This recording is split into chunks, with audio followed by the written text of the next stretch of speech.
सुख, संपत्ति, यश और संतान प्राप्ति के लिए मंगलवार का व्रत रखना शुभ माना जाता है। हनुमान जी से जुड़ी मंगलवार व्रत कथा का पाठ करके इस उपवास को पूरी श्रद्धा के साथ पूर्ण करें। मंगलवार व्रत कथा प्राचीन समय की बात है। किसी नगर में एक ब्राह्मण दंपति रहते थे।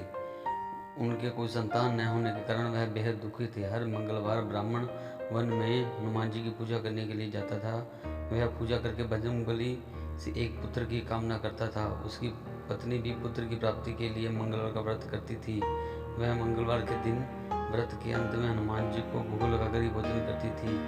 एक बार व्रत के दिन ब्राह्मणी ने भोजन नहीं बना पाई और न ही हनुमान जी को भोग लगा सकी। तब उसने प्रण लिया कि वह अगले मंगलवार को हनुमान जी को भोग लगाकर ही भोजन करेगी। वह भूखी प्यासी 6 दिन तक पड़ी रही। मंगलवार के दिन वह बेहोश हो गई। हनुमान जी उसकी श्रद्धा और भक्ति देखकर बहुत प्रसन्न हुए। उन्होंने आशीर्वाद स्वरूप ब्राह्मणी को एक पुत्र दिया और कहा कि यह तुम्हारी बहुत सेवा करेगा।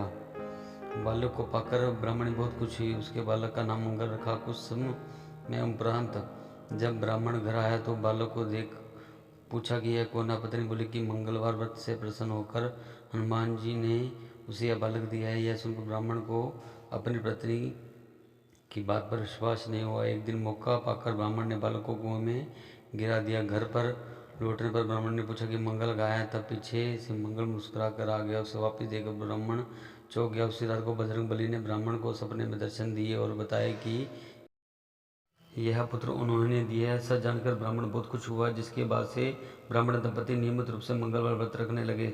मंगलवार का व्रत रखने वाले मनुष्य पर हनुमान जी की अपार कृपा रहती है। जय श्री राम, जय श्री राम, जय श्री राम।